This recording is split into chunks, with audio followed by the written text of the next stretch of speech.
तो ये कहानी है ऐसे जेल के कैदी की जो हर बार बाहर निकलता था चाहे कितनी भी सिक्योरिटी क्यों ना हो। ये कहानी है जापान के सबसे खूंखार कैदी की जिसका नाम सुजुकी था, जो जापान की सबसे ज़्यादा हाई सिक्योरिटी जेल में सज़ा काट रहा होता है।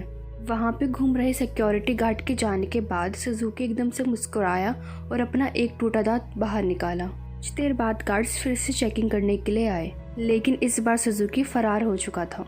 उन्हें वहाँ किसी के मौजूद होने का एहसास हुआ, लेकिन सुजुकी भी कोई कच्चा खिलाड़ी नहीं था।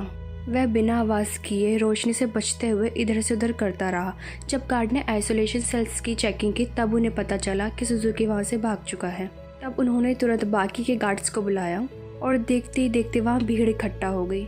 सुजुकी जेल से भाग रहा था तो ज़ोर ज़ोर से वहाँ पे सायरन बजने लगे और फिर अचानक ज़ोरदार बारिश शुरू हो गई, जहाँ पे हमें पीछे की कहानी दिखाई जाती है। 12 साल पहले कुछ कैदियों को इस जेल में लाया गया था।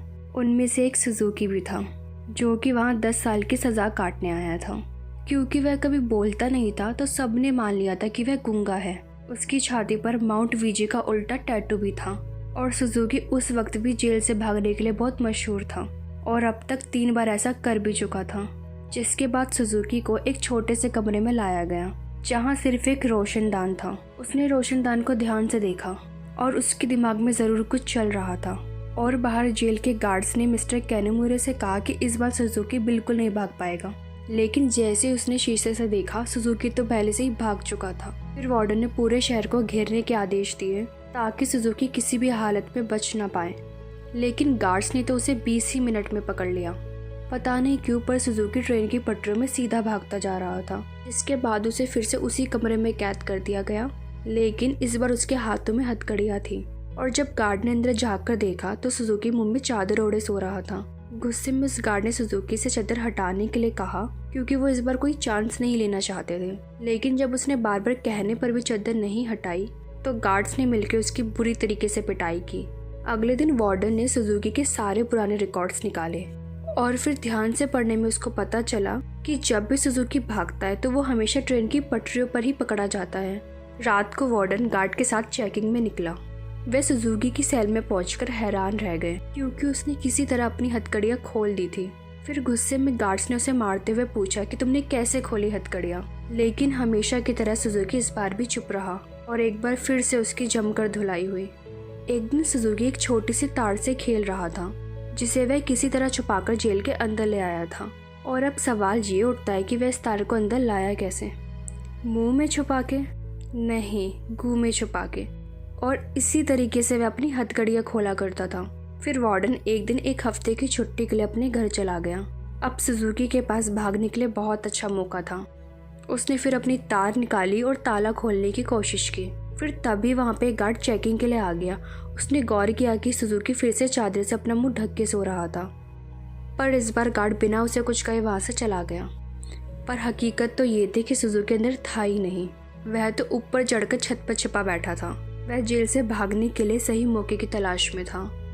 वह छत में छिपा रहा। उसने छत की खोखली जगह पर मुक्का मारा और वह वहाँ से भाग निकला। और जब गार्ड को पता चला उन्होंने तुरंत सायरन बजा दिया। वार्डन को भी खबर पहुंचा दी गई और वह तुरंत जेल के लिए निकल गया। फिर अगले दिन पुलिस वाले सुजुकी को पकड़ने का प्लान बना रहे थे। तभी वार्डन भी वहां पर पहुंच गया। उसने कहा कि सारे प्लान छोड़ो, बस एक टीम को ट्रेन की पटरियों के पास भेज दो। उन सबको वार्डन की बात सही नहीं लगी। वह वार्डन से बोले वो पागल थोड़ी है कि बार बार एक ही जगह पर जाएगा। लेकिन वार्डन ने उन सबको यकीन दिलाया, कहा कि मुझे 100% भरोसा है कि वो वही होगा। फिर उन्होंने वार्डन की बात पर भरोसा कर वहाँ एक टीम भेज दी और उसकी बात सच भी निकली। सुजुकी को एक बार फिर से ट्रेन की पटरियों के पास पकड़ा गया। वार्डन की समझदारी की वजह से सुजुकी पकड़ा गया था, इसलिए वार्डन को प्रमोशन दे दिया गया। अब वार्डन बड़ा ऑफिसर बन चुका था। इसके बाद सुजुकी फिर से भाग निकला और वो दोबारा से पटरियों के बीच पकड़ा गया। हर साल उसे नई जेल में भेजा जाता था, जिसमें पहले से ज़्यादा सिक्योरिटी हुआ करती थी, लेकिन वह हर जगह से निकलकर बच जाता था। इसीलिए मीडिया ने उसे स्टार भगोड़े का खिताब दिया और वह पूरे देश में मशहूर हो गया। फिर 12 साल बाद उसे सेंट्रल जेल में लाया गया। यहाँ पे बहुत ज़्यादा सिक्योरिटीज़ थी, क्योंकि 20 गार्ड तो सिर्फ उसी को देखने के लिए वहाँ पर थे। और उसका कमरा भी पूरी तरीके से सीमेंट से भरा था और दरवाजे पर कई सारे ताले थे। और ये वही आइसोलेशन सेल है जो हमने कहानी के स्टार्टिंग में देखा था। गार्ड्स के जाने के बाद सुजुकी ने चारों तरफ नजर दौड़ाई। वह फिर से भागने की तैयारी में था। फिर गार्ड ने खाना लाकर उसकी सेल में रखा, लेकिन उसके हाथ निकालने से पहले ही सुजुकी ने उसका हाथ पकड़ा और हथकड़ी लगा दी। उस गार्ड ने जल्दी से सीटी बजा दी, जिससे कई सारे गार्ड वहां पर आ पहुंचे। उन्होंने मार मार के उसकी बहुत बुरी हालत कर दी। होश आने पर सुजुकी ने गार्ड्स को दरवाजे से बाहर जाते हुए देखा। उसके चेहरे से खून टपककर लोहे की सलाखों पर गिर रहा था।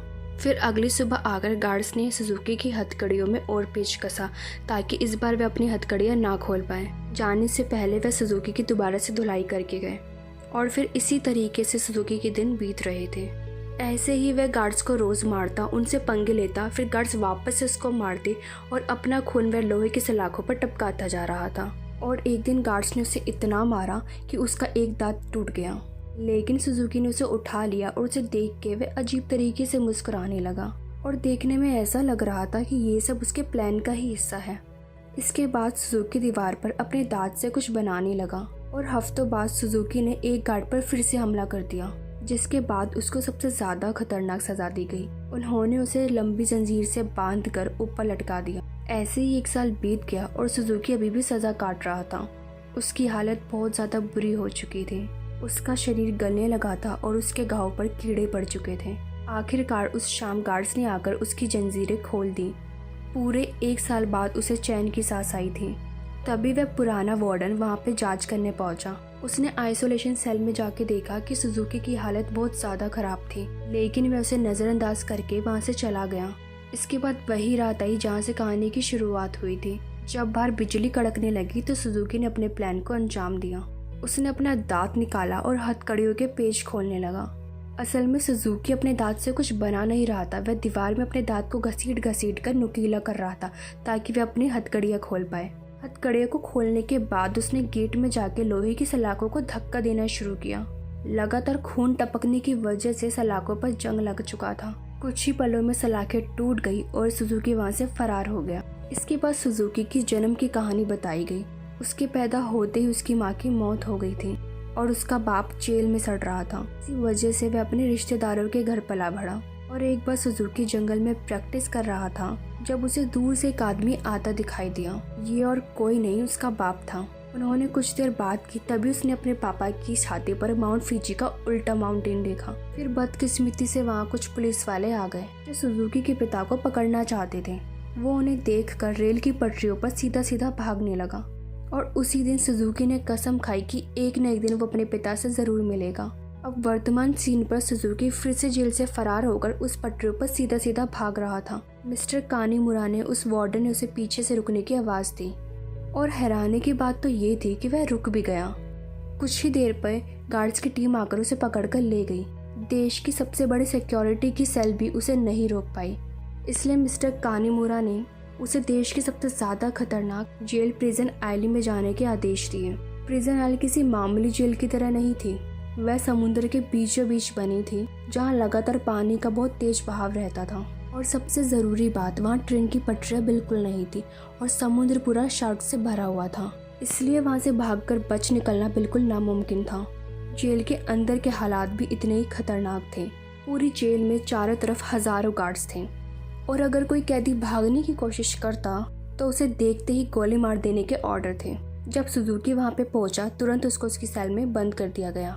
वो कोई कमरा नहीं बल्कि कोई रॉड्स थी, जिसे सुजुकी के शरीर के आसपास ऐसे जोड़ दिया गया था जिससे भागना तो दूर की बात थी, हिलडुलना भी वहाँ पे मुश्किल था। दूसरी तरफ कानीमुरा ने सुजुकी के बारे में जानकारी निकालना शुरू किया। ढूंढने पर उसे कुछ पुरानी फाइल्स मिली जिसे वह पढ़ने लगा। जेल में सुजुकी कुछ ध्यान लगा के खड़ा था, जहाँ बाकी कैदियों के लिए वहाँ से भाग निकलना मुश्किल था, पर सुजुकी के दिमाग में जरूर कुछ न कुछ चल रहा था।